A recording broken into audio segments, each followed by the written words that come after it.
Why does Donald Trump refuse to put pressure on Russian dictator Vladimir Putin, and what are new or maybe old goals of Putin for this summer? This and other topics we will discuss right now. My name is Irina Uzlova, and today with us is Yuri Rashkin, a host of YouTube channel RashkinReport and RashkinReport in English, and a local elected official in Wisconsin. Yuri, hello, glad to see you. Thank you for joining us. Hello, and thank you for having me. And my phone is turned off, so we're good to go. Slava Ukraine. Heroям Slava.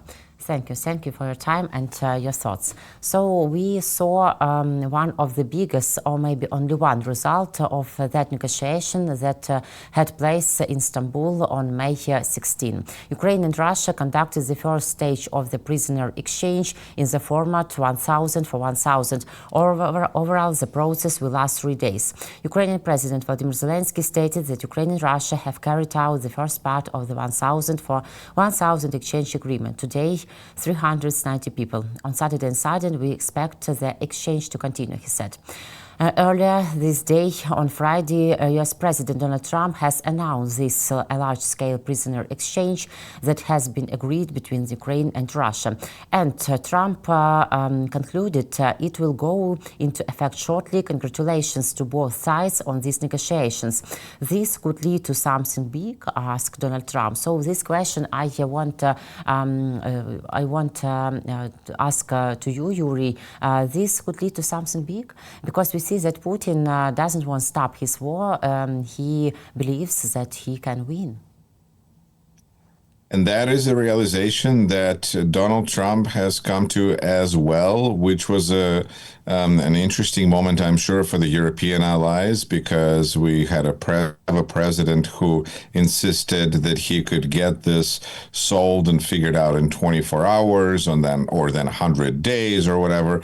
And then it turns out that he really isn't able to do that. And all he wants to do is have fun with Putin.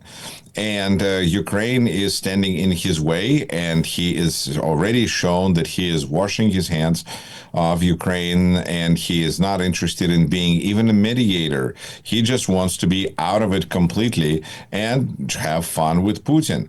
I think that the statement, such as this tweet in particular, highlights to what extent he may be interested in having a successful outcome, but is demonstrating also that he is not a party to this in any way. Like somebody who was standing outside of a store that's about to open for sale. He's like, I hope they're going to open. We are really hoping. Well, prior to that, America played a much stronger role in making sure that stores were open, I guess. But that is President of the United States as it is now. And the fact that the whole world can see that Putin is basically trolling Trump now is not seem to be registering with the president at all. And that is a fact. And so, for instance, when we just experienced this whole extra, charade with negotiations, which were clearly just a way that Trump was helping Putin to get out from this ultimatum of sanctions that European leaders were about to throw at Russia. And we went through this show, we got nothing out of it, and now there are sanctions, but Trump did what he could to help and also to further remove himself from the so-called peace process, to the point that now we don't even remember how did America get into this really negotiation. So much has happened. And that's part of Trump approach, is that there's so much happening all the time that it's hard for us to keep track of what is going on. So I think it's important on this to kind of step back, see the big picture, and understand that these, negotiations or Keith Kellogg or Steve Witkoff or how do all of those characters and different things that they do, they generally fit into this big gold umbrella of Trump wanting to, love Putin so much. There's an interesting problem for Donald Trump, and that is that Vladimir Putin doesn't like America even more than he values Trump. And he doesn't like America for many years, for many decades, Putin has been fighting America. And so now, when we have a president who wishes to personify America, because Donald Trump seems to be a parody of Vladimir Putin, who says, his advisors were known to have said, if there is no Putin, there is no Russia. Well, in a parody of that sketch, we see that Donald Trump is trying to personify and be the king of America. And the problem is that he's king of America, and Vladimir Putin doesn't like America. So it's a fundamental problem for Donald Trump, who is trying to get Putin to like him. He should have been a president of some other country that Vladimir Putin doesn't like so much, quite as much. So I think that there's some really interesting fundamental issues that are difficult for Trump to overcome in his desire to prove how much he loves Putin. It's unclear whether he loves him, if this is a platonic love, if this is a financial based, if this is an honor, like he honors the dictator and wants to be like him, like Putin when he grows up. It's not entirely clear. But what is clear is that Trump wakes up every day with a new vision, like nothing happened, like a blank slate, and with the same desires as the night before. He wants to grab a little more and have a little, as Mr. Burns has said in Simpsons, but I would trade it all for a little bit more, for just a little bit more. So he is reminding me of the story of the goldfish, which is not the story that Americans may think of, but the story that Russians know. Pushkin's version of the old lady who was sitting by her broken wash basin, and caught her old man caught a goldfish, and the old woman kept asking goldfish for more and more and more.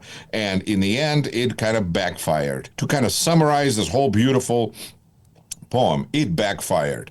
And so when is this trumping around going to backfire, and how spectacularly, and who is going to pay for it, is what we're kind of observing, because we know that everything Donald Trump touches dies. It's been happened to his business 6 times. It happened to Republican Party. It's unfortunately happening to the United States, which is being, clearly under attack. And it's happening, who knows with who that Donald Trump decides to be partners with. In the end, it's bad for Russia, even if Donald Trump is your friend. So I think that they've got some relationship issues where neither one of them is perfect, and both of them, to a certain extent, need each other for now. And we saw that telephone call between Trump and Putin. It lasted for 2 hours and maybe more, but no results. But is Donald Trump happy about it? Very happy, as I understand from your previous answer. I would think that Trump is more pleased because, well, he spoke with Putin. So fundamentally, that was a good day for Donald Trump, that Putin took his call. Second of all, 2 hours. I'm sure that Vladimir Putin told Trump all the history of Russia, like he always does whenever he talks to anybody. Vladimir Putin seems to be just, why? Because he thinks that whole history, it's an interesting point, really. He keeps bringing up all this Russian background to justify the barbaric actions that he and his regime are undertaking today, right? Because it's not just that it's a history for no reason. It's a history as the foundation, explanation for why. And that really, to me, it seems to be one of the worst things that Putin is doing, let's say, to history, because he's perverting everything he touches. And he's perverting history by thinking that history gives him justification to act in a horrible way today. No, history at best is a warning not to act that way today. It's not a permission to act in a certain way. So he's fundamentally just doesn't understand why he's giving this lecture and why people aren't listening, because it's if you're Donald Trump, then you want to listen to whatever Putin is saying. But if you're Ukraine, it doesn't excuse you from the war right now, which is why probably negotiations between Russia and Ukraine Ukraine aren't going so well. As we know, as we've heard, that they're not planning on any more direct negotiations between Russia and Ukraine because Donald Trump needed to talk to Putin, so Putin would explain to him, because Donald Trump wanted to know how he's going to get out of this, how this is going to be all sorted out so that Donald Trump could be done with Ukraine. And please, Vladimir, explain to me. And Vladimir explained that he's going to keep doing what he's doing, and Donald should just blame everybody else and get out. Blame Europe. Oh, Europe, it's their fault. And this is not your problem. You just go on your merry way. Maybe, look at Canada over there. So Donald Trump went and said, you know what? I don't think they're ready to make peace. I'm out of here. And you know what? If there's somebody else who wants to deal with this, like Vatican, well, that's perfect. Hand it over to them. You, Vatican, you, Holy See, you do this. And is there a solution yet? Yes, we're all waiting to find out. So he decided to switch from being a performer in the circus to being one of the people sitting in the seats and cheering the clowns on, And it's an interesting attempt to switch positions.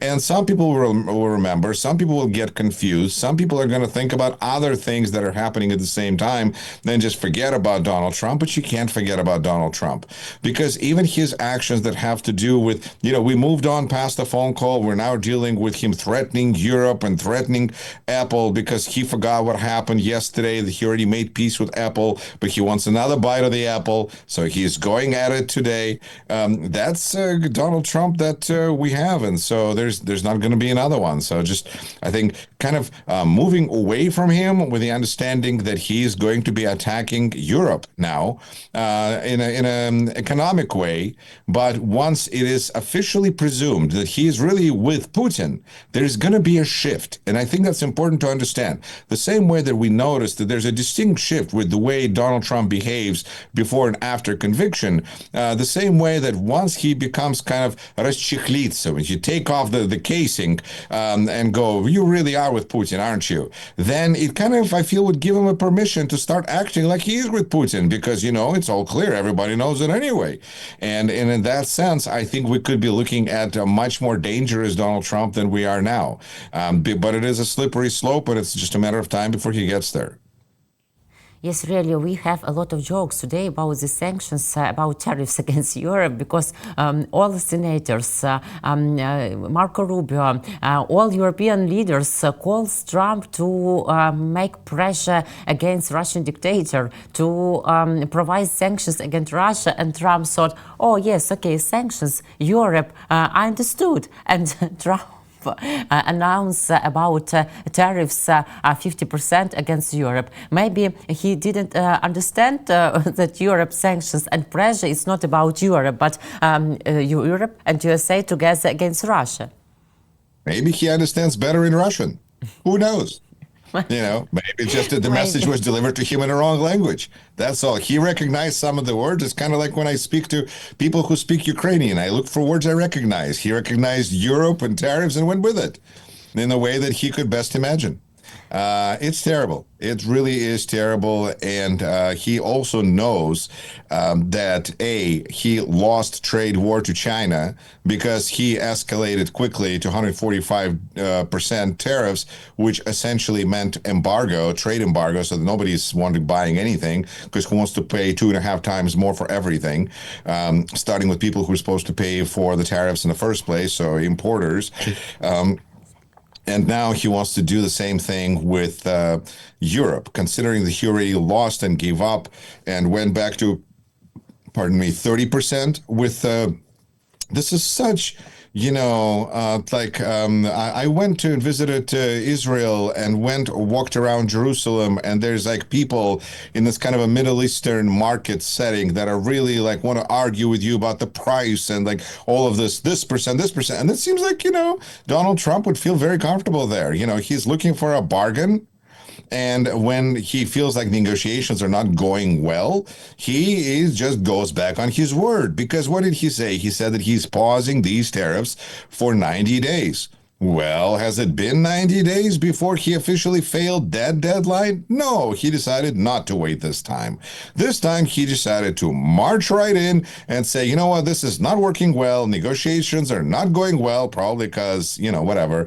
And so we're going to go back on our word. Perhaps that's why negotiations aren't going well, too, because if you're going to keep going back on your word, who's going to negotiate with you and why? It's almost like who is going to go now and visit White House when you have people like President Zelensky or President of South Africa who are getting attacked there, verbally, and so that's makes an impression. So United States is going to be like very quickly marginalizing itself. It's very troubling. It's worrisome because that's not how a leader of the free world is supposed to behave, and there will be consequences for this. When we see markets responding to this in a negative way, that's what happens. There are consequences, and it's interesting to see if Trump administration will listen to bond markets or whatever markets that make that money. Maybe who knows how cryptocurrency will respond to this, but hopefully one way or another it will connect with a nerve ending that will make him stop. And I think that this is just a matter of time before somebody loses enough money and they knock through and then explain to him. But I think that's a challenge where I think business people should fundamentally understand that, once again, capitalism is in danger. Their welfare is in danger. Their prosperity, their wealth is in serious danger because of Donald Trump. What they're going to do about it is they're people with means. They should understand this responsibility, that this is their responsibility, that they're letting this world be destroyed because they're trying to negotiate with Trump. And he's going to come back tomorrow and ask and tell you to give him more. And then the next day, more, until that's how he operates. That's why there's 6 times bankruptcies, because that's not how you run a business long term. This is how you make short-term speculations, which is what he's clearly interested in doing. So I think that there are some people who need to understand that they have influence, and it's not politicians right now. I think it's the people with means and the money that have more influence over this president. But when we see that he just had a crypto coin dinner at White House, and people who were there spent at least $40 million on his cryptocurrency, and clearly many of them were not even from the United States, well, that just brings us back to the plane from Qatar and to what extent this president is, owned by another country. Big deal with Saudi Arabia, with Qatar, and we saw that plane.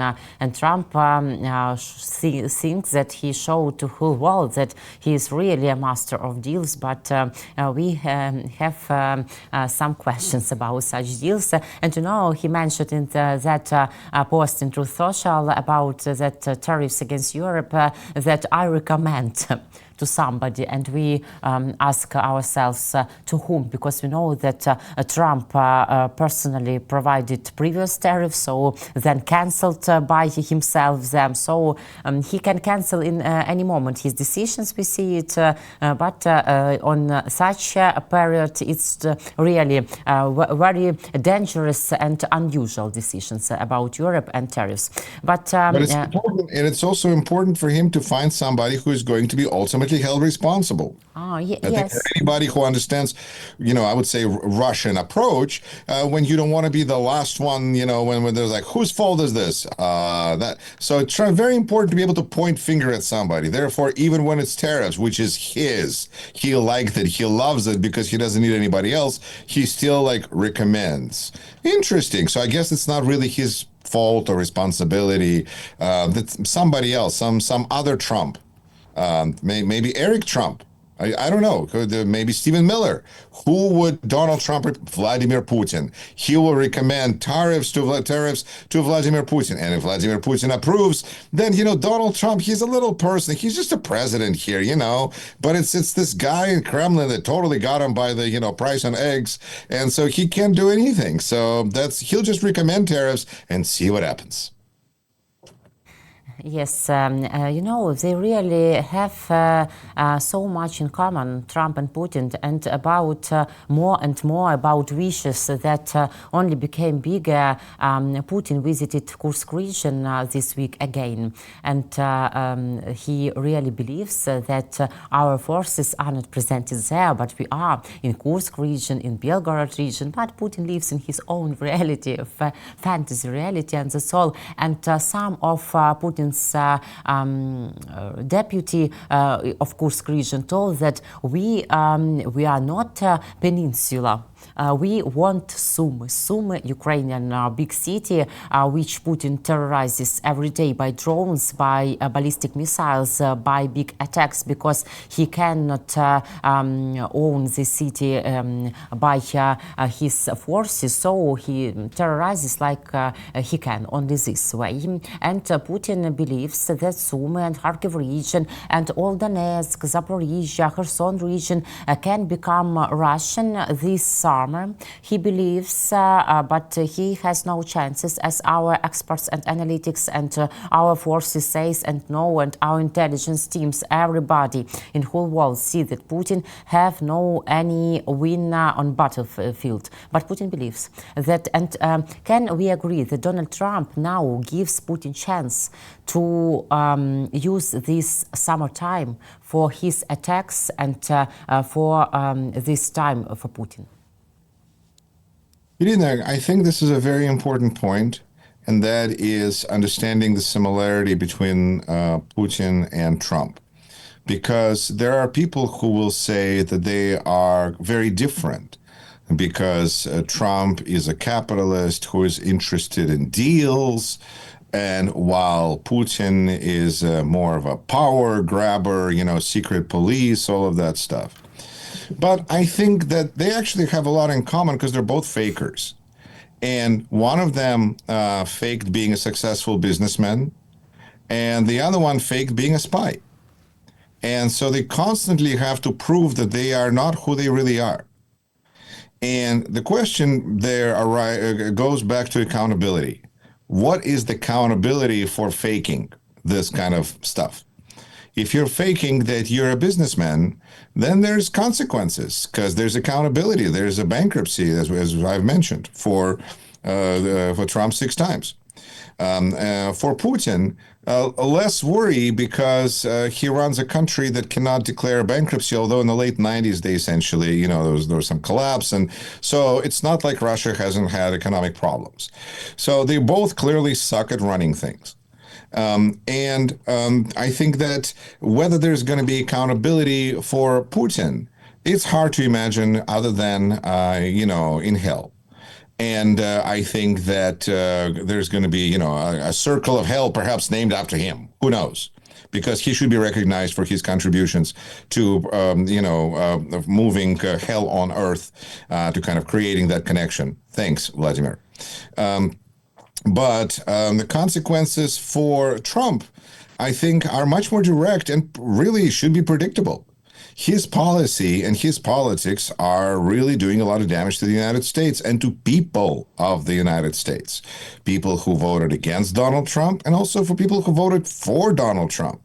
And those people are going to go and vote, because they're going to remember that even unlike COVID, this is something that these tariffs, they did not exist prior to Donald Trump. And I'd like to make this very clear. If Kamala Harris was president right now, there would be no tariff wars.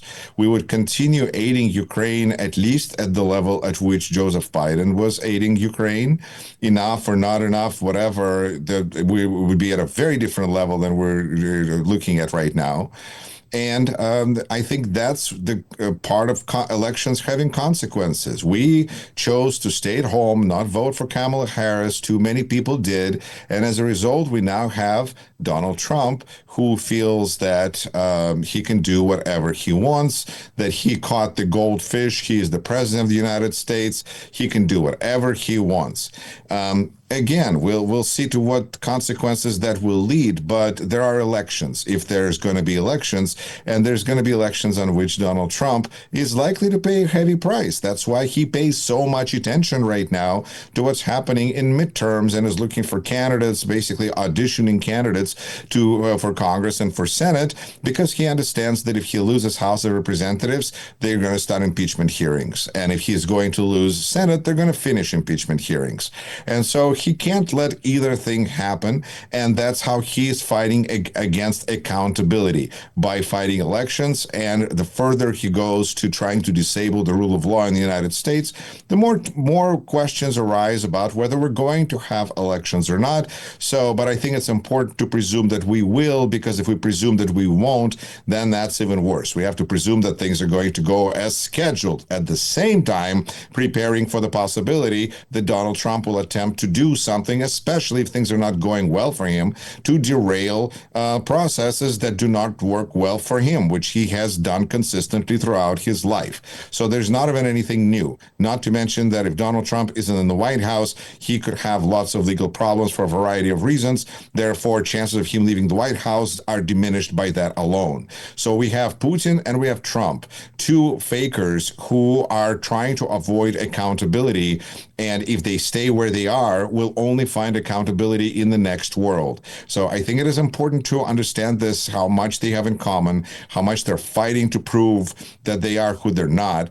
And accountability is something that either is going to happen by some other hand or by ours. This is, we as voters in the United States have a lot more options and weight than those that live in Russia, where they can just do an uprising. And that's what usually happens in Russia. From time to time, they have an uprising, a bunt, krvavy bunt, bloody, rebellion, uprising, when they, destroy one group of people and put another group of people in power and continue with the same way, because they don't know any other way. We in the United States do know another way. We have had, for instance, Joseph Biden, and we had Barack Obama, and we had other presidents who, whether they liked it, whether we liked their policy or not, they respected courts, they respected Congress, they respected Senate, and we will have them again. Yuri, do you believe in that sanctions which will be looking in Senate, which were initiated by Lindsey Graham, by Senator of Republicans?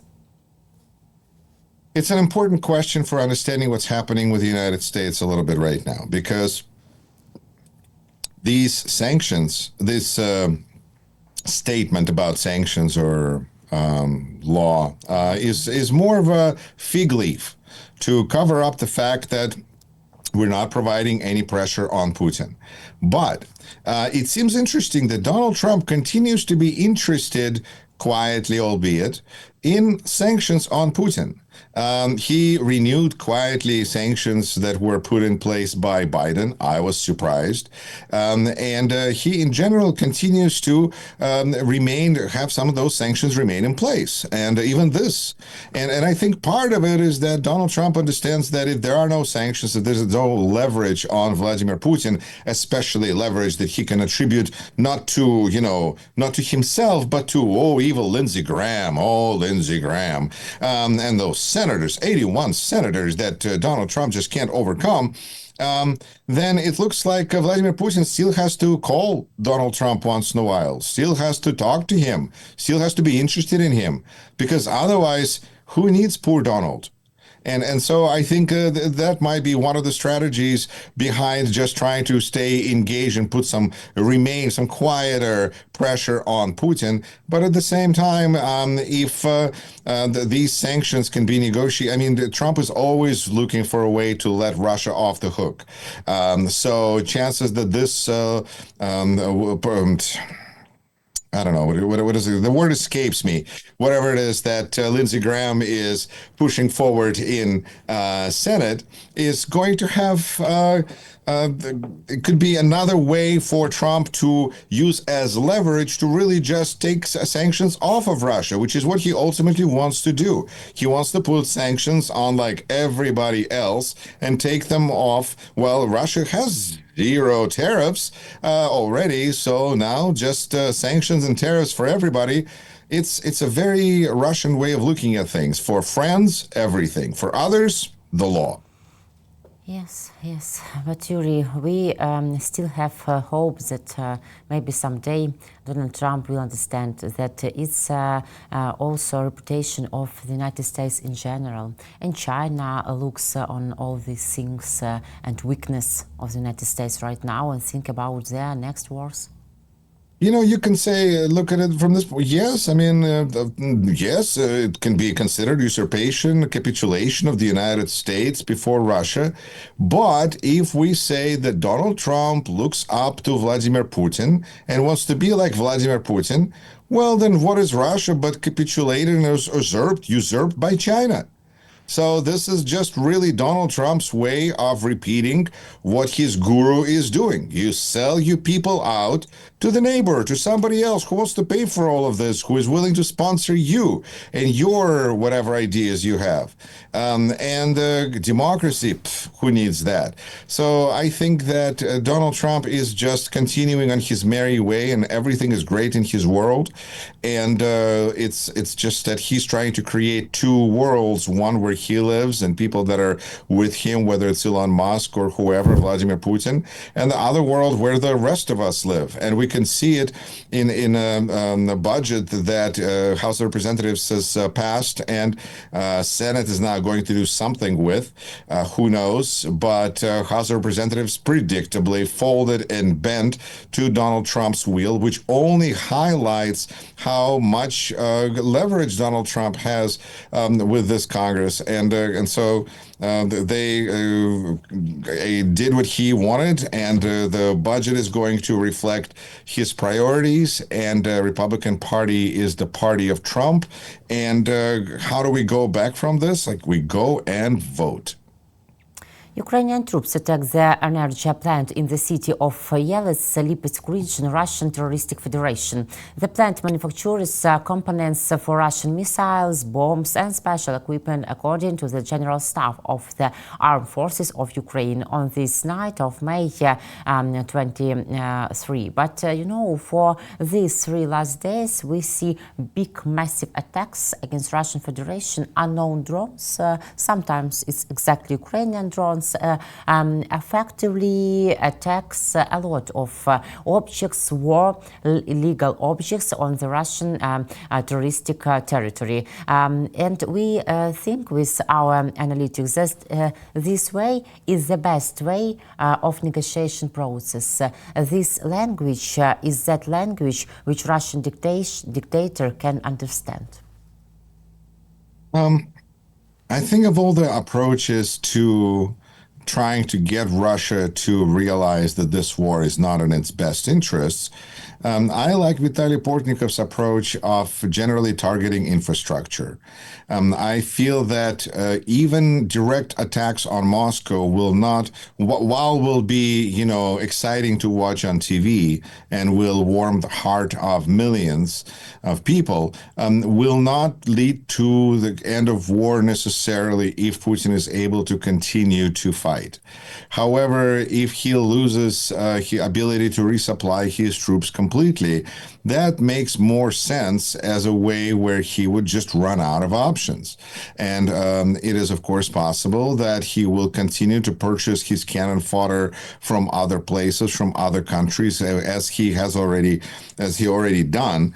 But besides just destroying cannon fodder, which Ukraine has done, and even Donald Trump has acknowledged this when he said to Vladimir Putin that, remember, Vladimir, that 5,000, because the favorite number is 5,000 people of Russian and Ukrainians die all the time. By the way, whenever Donald Trump says that, I just hear that, Vladimir, you're running out of your currency. Your currency is your cannon fodder. You're running out of it. You have limited means. Come on, Vladimir.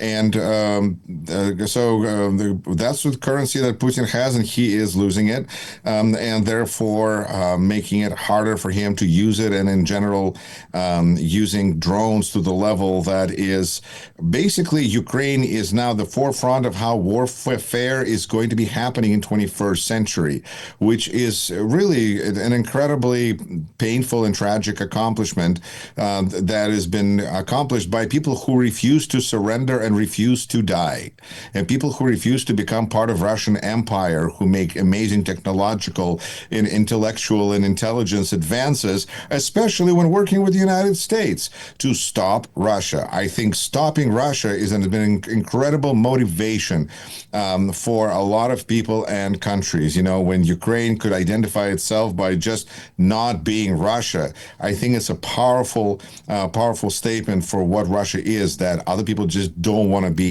it.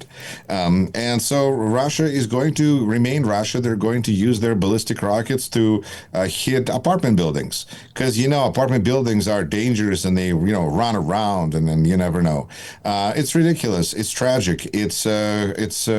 There's a place in hell for people who do this. And at the same time, Ukraine has to acknowledge this and move forward, because there is no choice. Ukraine can't lose. Ukraine only can win. So I think that it's important to acknowledge the worst possible scenario and then move towards the victory, because it's our only choice.